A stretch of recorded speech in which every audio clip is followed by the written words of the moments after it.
And we're live. All right, so hopefully all of you can hear me just fine through this stuff that we've acquired. If you can't tell, this is Todd. That's Dillon at the other end. This is the first episode of the RadJunk Podcast. Not only will we be doing a weekly podcast, but we're also going to work in some streaming. Also, happy 1 year anniversary to RadJunk. Yay! That was cheesy. It's been a crazy year, so we decided to get this going just because we're always here on Sunday anyway talking about stuff and playing games, usually later than when we close, because Dillon and Todd like to play actual outdoor games like golf, and they usually stop by and then we stay for a while. So what we're going to do is every week we're going to have a podcast where we're on camera and just talking about topics that you guys give us through your comments and whatnot, and just gaming news, things like that. And Todd's playing with his phone right now, and it's really bothering me for some reason. I was pulling up our thing so I could check on it, and I tapped in RadJunk. RadJunk. And I got the wrong thing. So the podcast right now, we don't have a name for. We came up with a really good one, but it turns out it's already taken by 2 other stagnant podcasts that are no longer with us. However, they're holding the domain hostage for $5,000, and we'd rather just come up with another name. You know who else is no longer with us? Who's that? Chester. Wow. Too soon. Please excuse Todd. He's a little awful. And by a little, I mean a lot. He's a lot of human. So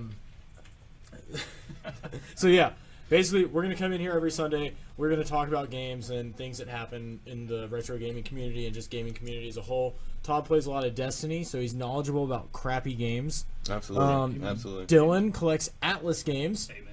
which means he's also knowledgeable about crappy games. We're going to be playing one. And today. We are actually, in a little bit, we're going to be playing Power Instinct on the Super Nintendo, which is an Atlas fighting game, much in the same style as Street Fighter. I'm sorry I keep looking to my right, too. I'm looking at my computer on this side, and then Todd is also taking up a lot of my vision over here because he's the guy. Larger. Yeah, and then we have Dillon. So we're going to try and make this podcast and streams as family-friendly as possible. So we're going to cut down on the cursing, things like that. So you can watch it when your kids are around or watch it with your kids. So we're... I was just checking to see if I used any profanity. Okay, so far so good. I'm sorry if there's any profanity. I'll go back and try and edit it out. But if you watch live, there is no guarantee, and I apologize for that. Because we're very competitive, so if we're streaming something like a game we're playing, can't really promise that. You might hear a lot of dangs and gee willikers out of Dillon. He's been hitting the sweet tea pretty hard this morning. Dillon is extremely hyped up on sweet tea all the time. Yeah. So it's water basically at this point. that's depressing, especially Arizona. being a type 1 diabetic. That's scary. That sweet tea is like, I don't even know words. I'm sponsored, by the way. Just, So yeah, if we need your feedback on the podcast too, probably in the first couple episodes. Just know what you like, what you don't like. If the audio quality is good, if the video quality is good, bad, whatever. So please leave your feedback on it so we can get everything straightened out. This is my first time working audio equipment like this, so I'm kind of playing with it just to see what happens. And let us know. All right, on to announcements. One, like we said, 1 year anniversary of RadJunk. Pretty cool. We've been here a year now. We've kind of carried the torch on from Dave's store. And, this is a place for trade night. If you guys haven't been out to trade night, we have one coming up August 5th. And it is the 1 year anniversary of trade night at RadJunk, the only place to come by and sell your games in the store to your friends or whoever else shows up. It's kind of like a video game flea market. So if you haven't been before, come check that out. We will be having a retro game tournament at the next trade night. We've got some stuff set up NWC style. Of those that aren't familiar, it's the Nintendo World Championships. We may even get a cart out here to play the games on. We could buy a fake one for about $1,000, like our buddy Devin. ooh, that's a low blow. I hope he's watching. He'll watch at some point, and he'll just give us a hard time later. But yeah, retro game tournament. We're going to give away some prizes. We're probably going to give away a couple $50 gift cards to the store, as well as just some games and some grab bags, kind of like we did when Dave was up here hanging out. Always free pizza. That's the only reason I come, but I mean, Dillon obviously doesn't eat. Todd obviously does. Practiced. I'm very practiced in eating. Yeah, you can tell. I'm still learning. But yeah, so there will be free pizza, retro gaming. Come trade, buy, sell games with your friends. You know, if you need a spot, we'll make space. We'll set up some tables, things like that. So that's August 5th. That's the first Saturday in August, and that is the 1-year anniversary of Trade Night at RadJunk. Now, outside of that, we have Emerald Coast Con coming up. Yep. Who's ready for Emerald Coast Con? I know that it was a little questionable as to whether or not it was happening this year, but I've pulled a team together. We've got a new location, the Ramada on the island. We've got the whole hotel, which is going to be spectacular. You can get rooms on site throughout the weekend, and they are very cheap. We've got some block rates, which I'll be posting up probably in the next day or two. If you head over to the Emerald Coast Con page on Facebook, we have gotten the ticket sales up. They're ready to go. I'm going to make some guest announcements in the next couple days as well. But we have a lot of fun activities planned for ECC. Everything from the retro console room to the arcade room to all kinds of stuff. So, let's see. Austin says that Dylan's mic is low. Low volume on Dillon's. Anybody out there find my voice a little too low? It would probably help if I turned him up to the same level that me and Trying Todd are to at. drown me out. I'm just like, the guy they brought in said, "Hey, you gonna be on a podcast?" Hey, can we get some? Thanks, Andrew. Yeah, I love this shirt. Can we get some feedback on Dylan's voice? Dylan, talking to your microphone. What do I say? Well, I mean, you don't put your mouth against the screen. do I eat it? No, don't. Oh God, you don't know where that's been. Oh, You just whoa. bought it. That is true. Amazon can be a little sketchy. Yeah, but sometimes. you don't know where it came from. Probably China. That is very true. What do they Okay, Austin says it's good now. Woo! Like I said, Man, bear thanks, Austin. with You're the us. best. You're We're the best. still messing with this stuff. I have no idea what I'm doing. Just a smudge. Um, Is that all right, we got Sam over here checking audio. She's our producer today. And and Yeah. Sweet Tea. Get And it. also Red- assistant to the executive producer is Sam as well. She's that impressive. Yeah. So, Greg, turn your volume up on your Shut up, phone. Greg.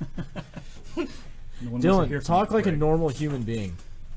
All right, so the best game developer out there right now is Atlas. I don't know God, if y'all here have we heard go. of them. Stop talking. You can stop talking. How about we get right into it and start playing some Power Instinct?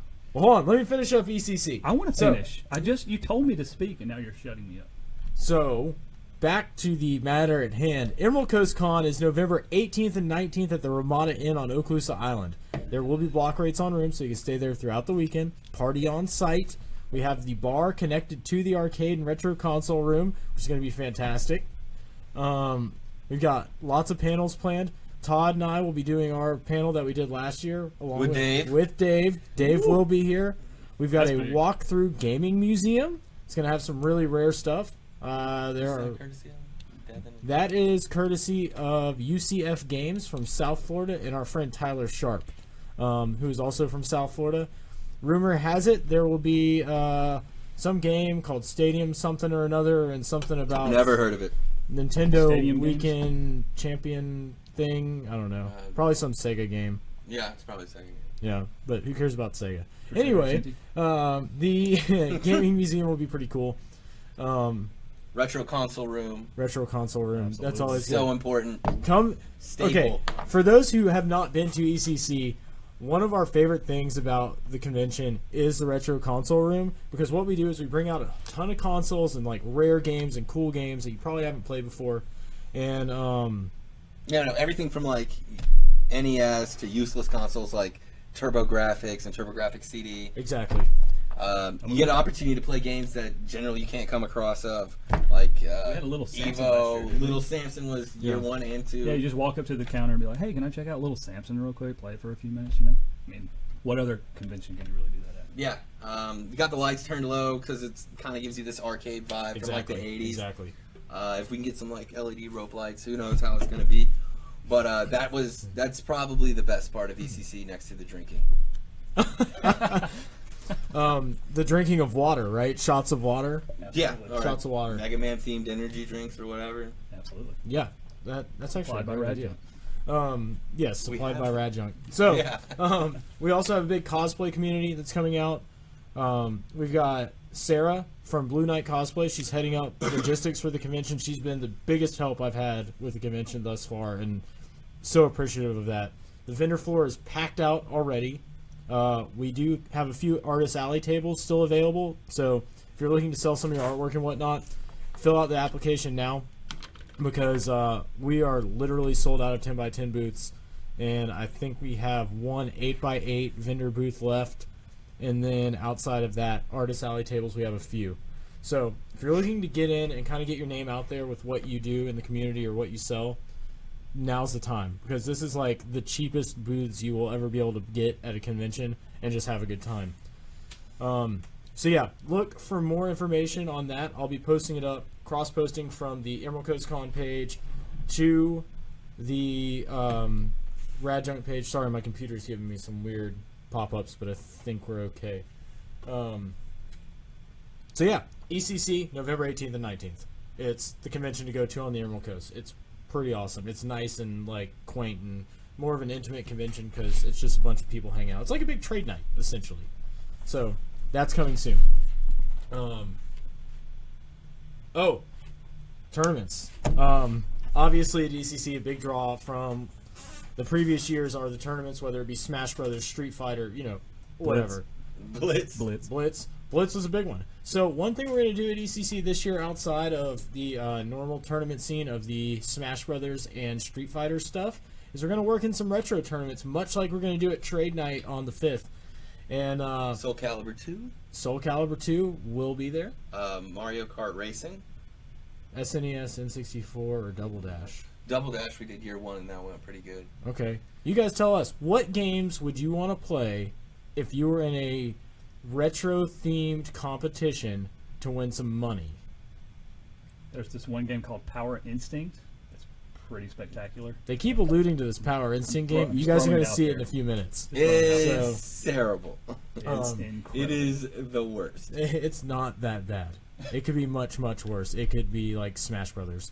I'm kidding, guys. Those kids are you just lost a few subscribers with that one. I'm just saying. Well, we don't have any subscribers yet. This is our first podcast, Dillon. Exactly. That's pretty impressive that you already lost. And a whopping 10 That's true. viewers. So we're at like -5. So now that we've covered all the local events and stuff, we kind of we were trying to come up with topics, and Sam came up with some really awful ones just to mess with us, man. and we didn't really know what to do. I mean, everybody's kind of talked about the Atari box. Let's do quick fire opinions. Atari box. Dillon, what do you think? GTA 5 with a joystick and one button. I'm in. Fair. I mean, Not interested. not interested? Not interested. Well, we don't know what the specs are. We don't know what they're actually planning on it, doing. So until that comes out, Everything's going to be speculation at this point. I wouldn't want to make So right now, That's what what you're video saying game is podcasts are for. that the Atari box is just as useless as an Atari 2600? That's pretty accurate. I mean, useless as a 2600 is today, yeah. Right. Yeah, that's Pretty accurate. garbage. Go buy a compilation and play it on PS2. That's fair. That's fair. Absolutely. Shaq Fu. Oh, Shaq Fu Day! I forgot. Actually, if you guys have Thank not you, seen sir. it on the events for RadJunk, we're having Shaq Fu Day on October 28th, which I believe is the 23rd anniversary of Shaq Fu coming out. So go to Payless, get your Shaqs. put 'em on. Exactly. Essentially, we are only going to play Shaq Fu all day and all night. Just get ready. And there's Shaq nothing Fu wrong- Day there's is nothing coming. wrong with that at all. Nothing. It's going to be fantastic. We can't play it on Retrons. It will. The retro. So, all right. The Retron 5, which is a multi-console by Hyperkin, plays carts from a bunch of different generations. When you put Shaq Fu into the Super Nintendo slot and turn it on, a sad face pops up and says, "We recommend you play a different game." Come on, it's not that bad. It's not. I mean, the Genesis version's pretty good because it's got a lot more characters than the SNES version. I think 2 more stages. I know way more about Shaq Fu than I probably should. Did you know there was actually a sequel? I know there's one. From what I've heard, the new game that came out on Switch and PS4, the NBA Playgrounds, supposedly they added a Shaq Fu mode. That's what I heard. I haven't checked it out. Really? I really want to. Yeah. There's a new Shaq Fu game coming out. Yeah, there is a new Shaq Fu What? game coming out. I think they crowdfunded it.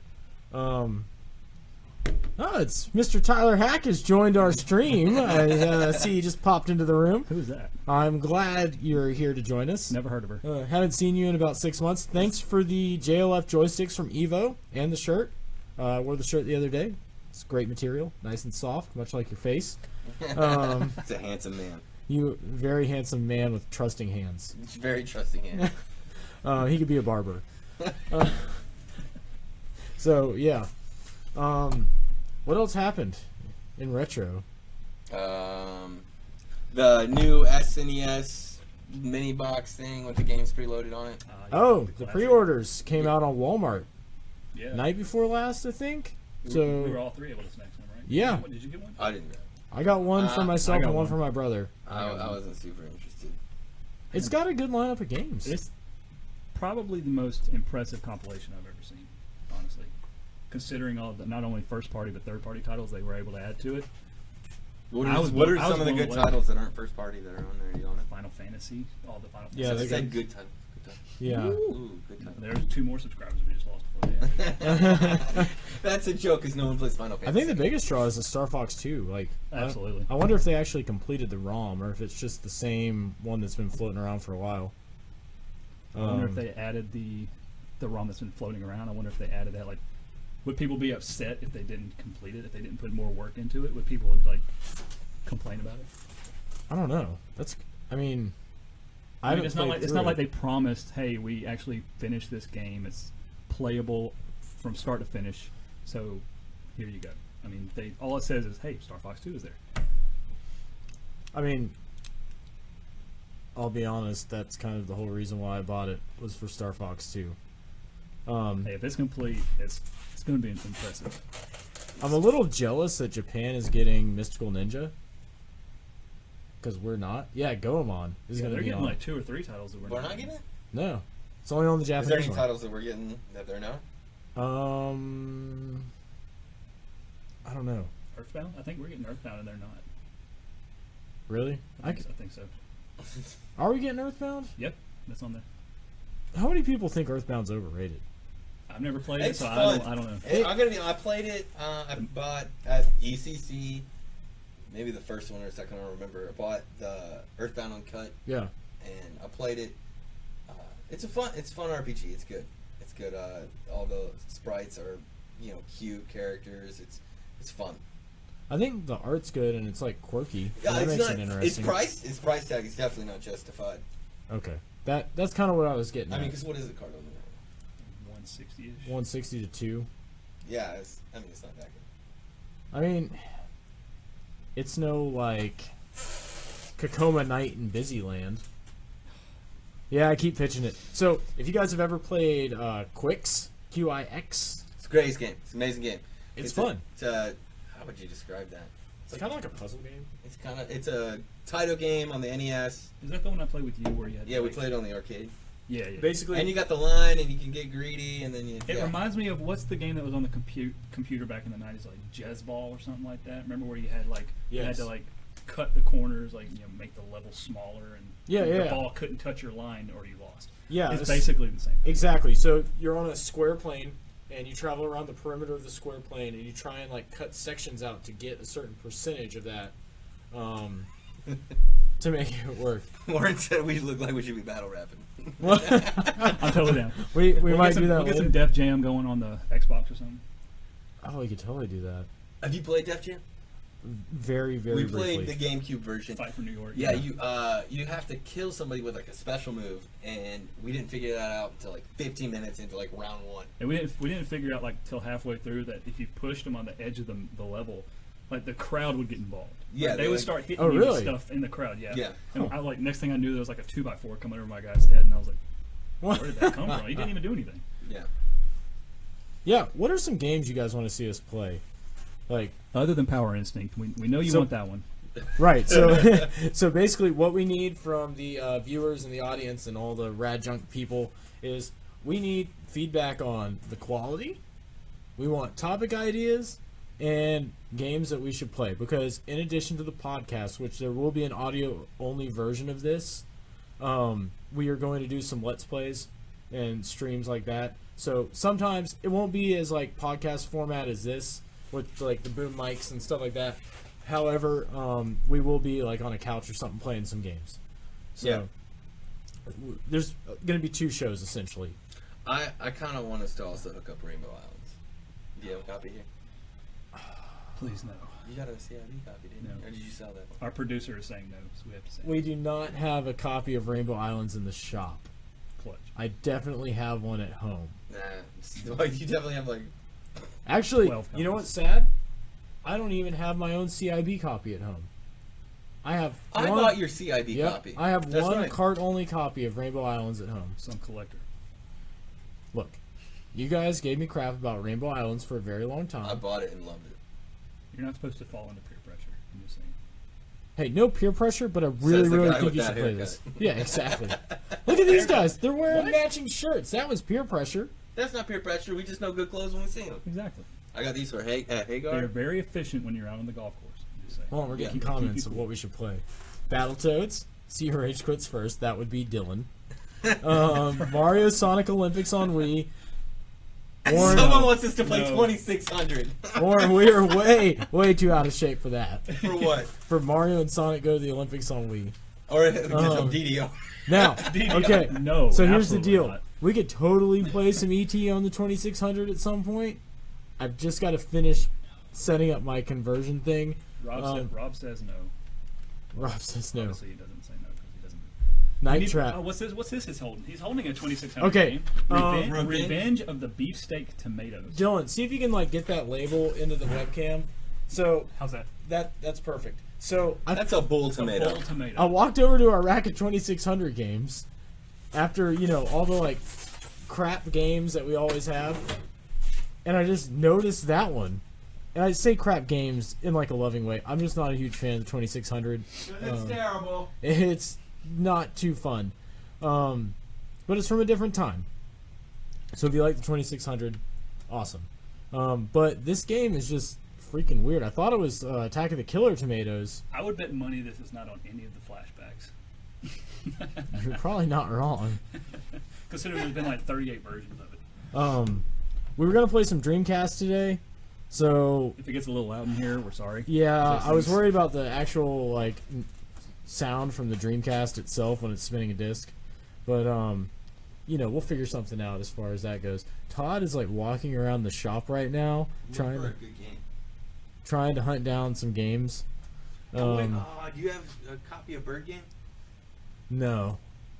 Bird game. The Bird Game Dave, would be great to stream. the Dave got my last copy of Bird Game. AKA, Hey, we could get that in here AKA in the stream. Colibri on the 30. Oh, okay. So we call Just it Bird Game. We like to come up with weird names for games. Like Rainbow Islands is Rainbow Runner. Yeah. Colibri is Bird Game because it's kind of like Echo the Dolphin, but you're a hummingbird. It's like Echo the Dolphin that, it's like go at your own pace kind of shmup. Yeah, it's kind of like In the Hunt. Yeah. It's like- In the Hunt without yeah. all the super cool sprites. I thought In the Hunt was like Metal Slug meets Hunt for Red October. Yeah, but It sort of is, but it's like a shooter, but you move at your own pace, so it's not constantly scrolling. Okay. What are you doing? I was looking for a game. I think my favorite nickname that we've given a game is Banjo Game for Yeah. Phalanx. or whatever. Phalanx, I If believe. If you That's have what not that heard stands of for. Phalanx for the Super Nintendo, look it up. It's got the greatest cover art of all time. It's an Banjo game. It's an outer space shmup, but it has an old dude playing a banjo on the front. And in the Greg, background, we could definitely play some Taboo if I find another copy. For some reason, that game like eludes me. ooh, Power Stone. Power Stone could be good. I've never played it. You've never played Power I Stone? own it, and you've never played it. It's it's fun. It's kind of like an arena fighter similar to Smash Brothers, but a different perspective. Yeah, it's like got a angle. Oh, we should play some Airgeist. Hmm. Yeah, see, they don't like Yeah, that Well, one. here's the thing. A lot of games that we'll probably pick to stream will be fighters, and I am the worst fighter player of all time. Like, I'm a button masher. I know people that love fighters or hate button mashers, but that's me 100%. You beat me in Street Fighter like one time. I did beat the producer in Street Fighter. That was a The legit producer's win. a girl. He beat was a a girl. legit win. Everybody. Once. Hey, Once. Hey, girls can fight too. Yes, absolutely. We saw it earlier. Oh, we Oh. did. Breaking news at RadJunk. There may or may not have been a situation at the hotel across the street that was a little disconcerting. It was a little interesting. Austin, that's a great idea. Virtua Tennis. That's a great game. Here we go. Now we're talking. William says he's worse at fighting games than you. You know what? I I doubt challenge you. Challenge accepted, sir. Psychic Force could be cool. Psychic Force. What about what's that one that you like that I hate? Plasma Sword. I didn't like that. I thought you liked that game. No, I never. What's the garbage? What's the samurai game me and you played? Like the Oh, Bushido Blade. slow paced. Bushido Blade would be gorgeous, but I bought his last copy. Bring it next time. Yeah, I can do that. You didn't. Somebody bought the last copy yesterday, didn't they? Bushido No, Blade? I bought your Bushido Blade. No, you bought. No, You had yeah. a disc only, but I bought a CIB Bushido okay, Blade okay. 1 from you. Just do Wall Street. Oh, I freaking love Wall Street Kid. Oh, is that the one I played that you had to like win a house or something? Wall Street No, Kid you- could be cool. That would be a great one. You kind of have to start the podcast with that one, because that's so many turns that you got to get through. Basically, the goal is you're going to buy stocks that have one-off, goofy names of real companies. Like So fun. Carnival is called Cannibal Cruise. Yeah. Yeah. Yeah, it's called Wait, Cannibal. what? Yeah. Yes. So in Like Wall Street, wacky names for all these. Wait, is it legit really companies. called that? Because Yeah. I have Wall Street Kid, but I've never played it. Mhm. It's so weird. Really? He had me play it, and I had no idea what I was doing. Obviously, I do not need to get into the stock market. I came and visited Sam a couple months ago on a Thursday, and I picked that game out. We're just On a trying to Thursday, Yeah, RadJunk was blowing up. That's on a important for Thursday. the story. usually is. It was a Thursday. No, so we were picking out some what I thought would be some bad games, and I grabbed Wall Street Kid. We plugged it in and probably spent 4 or 5 hours just trying to buy the darn house. Meanwhile, while you have to do all your trading, you got to go to the gym or you die. America. Yeah. Also, what else did you have to do? Oh, your wife keeps asking for stuff. You can Like, hire a she's a gold digger, for real. Not And my wife. you Your gotta wife and decide Wall Street between, Kid. you can get like what were the dogs? You gotta either buy her like a $500 Chihuahua. Yeah, there's a $500 Chihuahua, and if we or you did get her, like, the mud. I'm trying to win a house. Won't if you have to do the math, what is $500 in 80s money, in 1980? We'll say Can 7. somebody Google that for us? 1,300. Wait, $500 in '87? Yeah, for today? a Chihuahua. I'm gonna say 1,100. That's fair. Todd's slow at googling.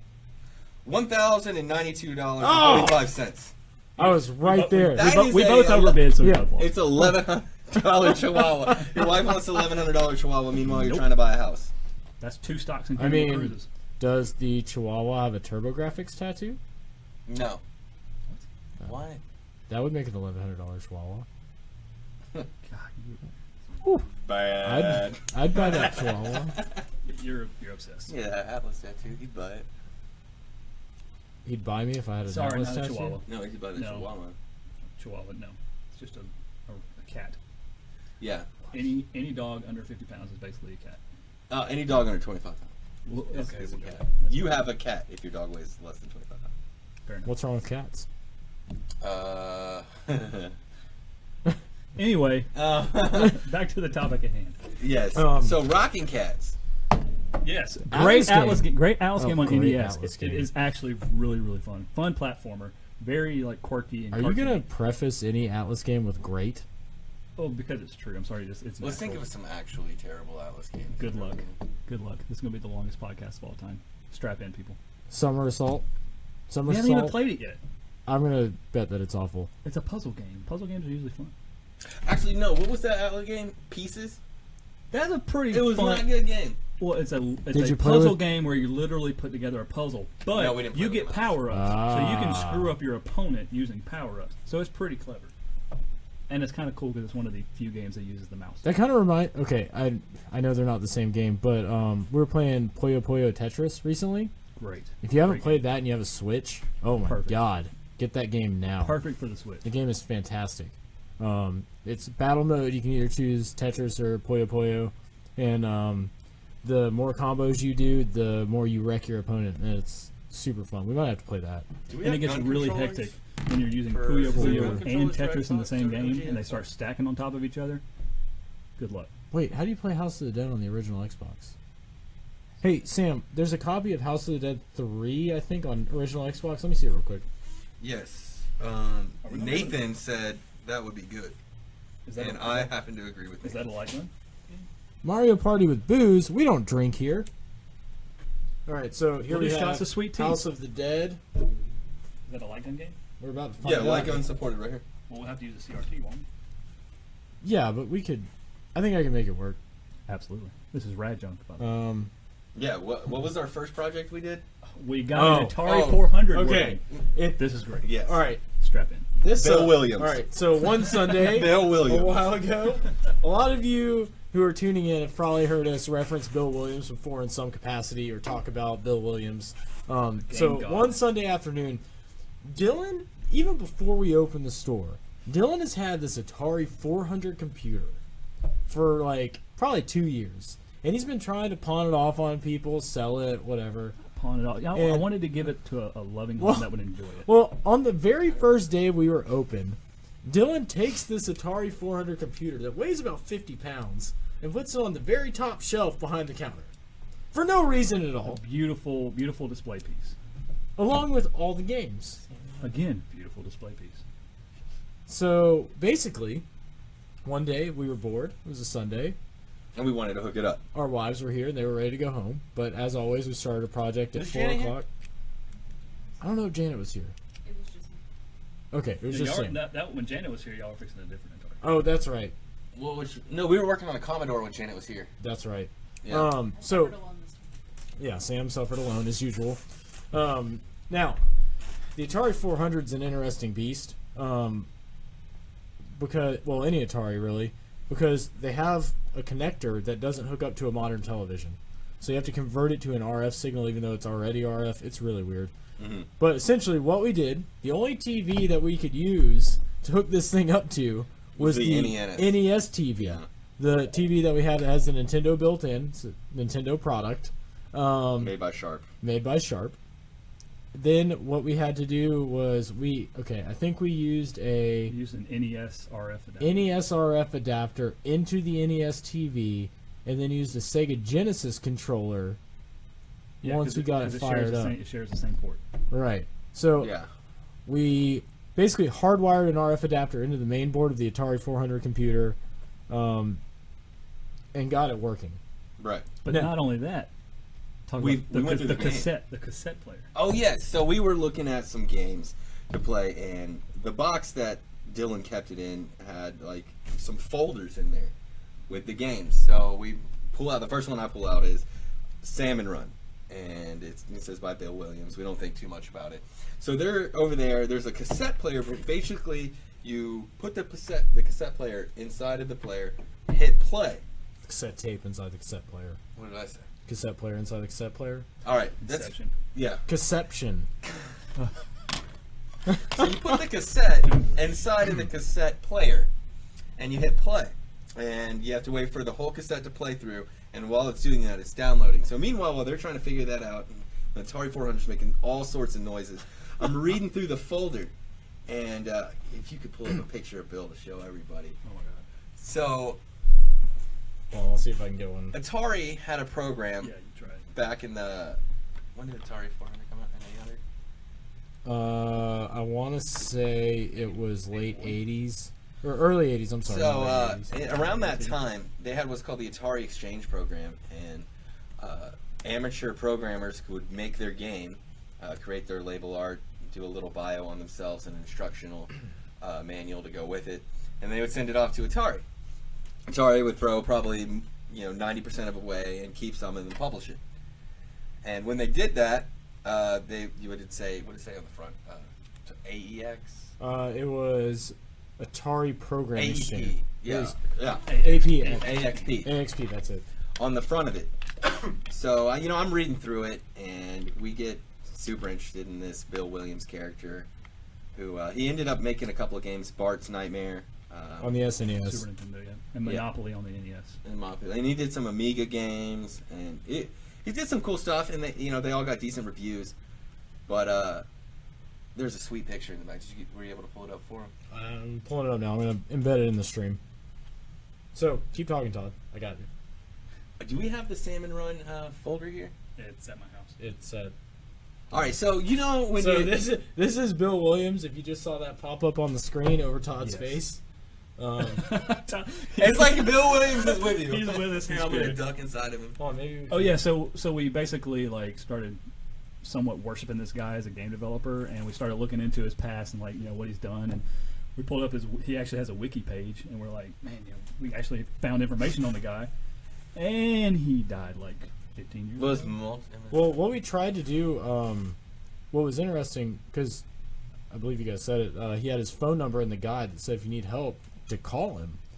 And it was late, and you know how when it's late, you've been working on something for so long, because hooking up the 400 was no easy task. Absolutely not. We were like pretty delirious, and so about anything and everything was funny.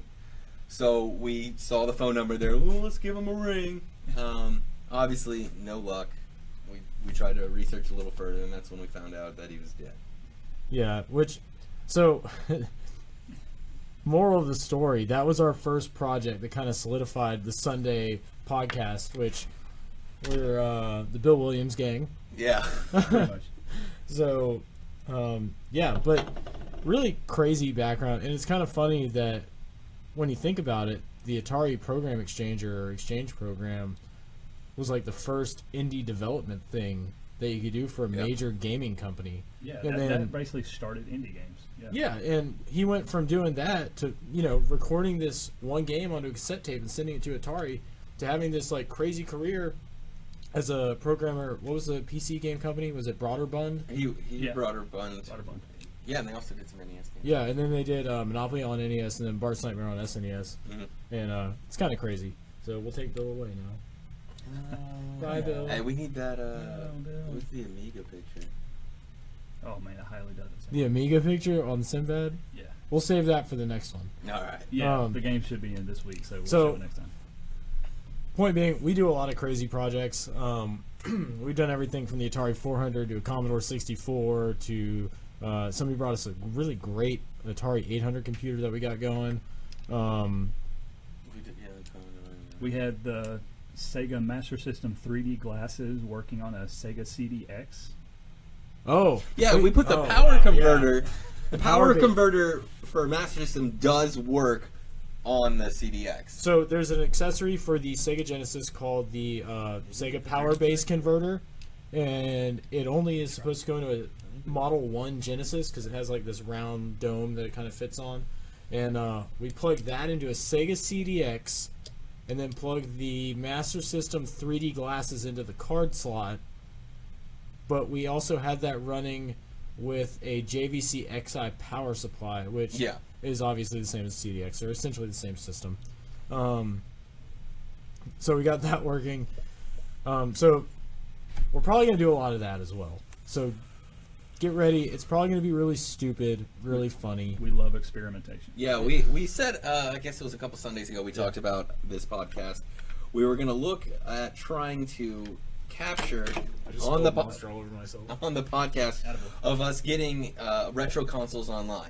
At least trying to boot it up to get to, through some sort of search engine. Yeah, didn't you say we would try to like order something off of Amazon? Yeah, so basically I think what we should do is if we get it online and get a browser working, whether it's web-based or whatever, let's get on Amazon and then y'all are going to tell us what to buy, and obviously we got to keep it under like $15-20. Yeah, so, and let's keep it family friendly. Yeah. Maybe gaming related, or like maybe a weird food item. That'd be kind of funny. Yeah.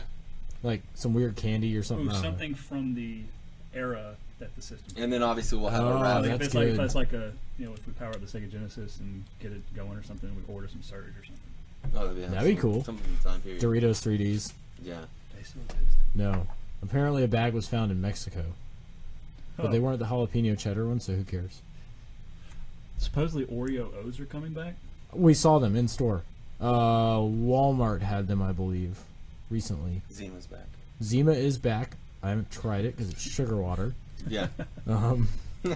So, yeah, Zima. And it's like people are nostalgic for old things like video games. Yeah, absolutely. No idea why. Shut up. Hey, So yeah, getting consoles online. What is the oldest one we could think of? Oh, the Atari 800 has a phone that you can hook into it. Yeah, we got the modem for that. And so it'd be kind of cool to make a phone call to one of the people commenting. Yeah, for sure. Does anyone out there have a landline? Please Okay, comment. so here's the deal with Ready Player One. Everybody and their mother told me that I needed to read this book, right? Have you guys read Ready Player One? I haven't. Absolutely not. No. Okay. Books are for nerds. Well, you could listen I wait to for it. the movie. All right, that's fair because the first trailer dropped yesterday, I believe, or the day before. Yeah, Nathan really pushed it that I listen to this book or read it, whatever. So got the audio version. He put that book on tape. Cliff notes. Hey, Audible, it's the best thing ever, unabridged. Will Wheaton actually reads it, which is kind of neat. The guy from Star Trek? Yeah, which is kind of cool. He plays the young guy on Next Generation. Wesley Crusher. Mm-hmm. So His mom was It's hot. not a WWF. she was. Now, Hot space moms. anyway, back to Ready Player One. So far, I'm about 6 or 7 hours into the audio, so about halfway, I think. It's interesting and it's fun because it like hits on retro games and things like that, and it's very similar to my favorite book, which is called Demon, like a Linux daemon. Now, the thing that is kind of bothering me about the book is it's kind of like teenage love stuff, like Twilight-y, like, I don't know. It's a little weird. However, the other thing is, it's like they try and take as many pop culture references as they can and stuff them into each paragraph. Like, just tell me that they played Joust. I don't need to know, like, the intricacies of Joust and then, like, all this other stuff. Oh, you hit that ostrich on the head. Yeah, exactly. That's how I imagine it. Now, the movie, done by Steven Spielberg, trailer looks pretty cool. I'll see it. I'll probably definitely see it. That's the only reason I have faith in the movie is his name is tied to it. What about Transformers? Did anybody see Transformers? I saw them all except for the newest one. I think I saw the first 3. I saw the new Spider-Man. That was good. Yeah? Yeah, I did dig it. Cool story. Yeah. Neat. Fun. Speaking of books associated with video games, Okay. Has anyone heard of the book Console Wars? When did that come out? Oh! They're doing a movie movie. about that. Isn't Yeah, it? it's Seth Rogen and somebody else from The Hangover, the other guy. Yeah. Not The Hangover. Was it? Yeah. Seth Rogen wasn't in The Hangover. No, I was thinking of Pineapple Express, the guys from Pineapple James Franco. Maybe. I don't know. Potentially. So, Console Wars is a book that's originally told from the perspective of the executives, and it's all true. The guy who wrote it went and did hundreds of interviews, and it's told from the perspective of Sega executives about the height of the early and mid '90s, Sega war with Nintendo. Super fascinating book. It is nonfiction, but it reads like I don't know like corporate espionage thriller. It's super good. Oh, that's cool. Yeah, the way it's told, and there's insights into what these executives were thinking. People that were older and obviously out of touch with the generation they were selling a product to, experimenting with the product they were selling. And so it was a super good book. I thought it was super interesting. You can get it on audiobook if you're lazy because it's a big book. I'll probably listen to it. It's super good. I'll just watch the movie. Why do you guys think there aren't console wars anymore? You think it's because there's so many properties that are shared cross-platform? I think Microsoft and Sony go at it pretty good. You really think so? Because I feel like there's not that much of a divide anymore. Well, I feel like they like taking jabs at each other. Like I remember when Microsoft was getting all the backlash about the DRM stuff, and then Sony comes out. They made like a video of like, how do you transfer your video games? And then Sony came out and made kind of like a mockery of it. Like they made their own little video saying, how do you transfer video games? And it was just one person handing someone else another one. Handing someone else the same game. So they like taking little jabs at each other and trying to best each other every year. At least at E3, what I see, I try to watch each conference at E3. But I think yeah. the console wars are gonna kind of calm down now.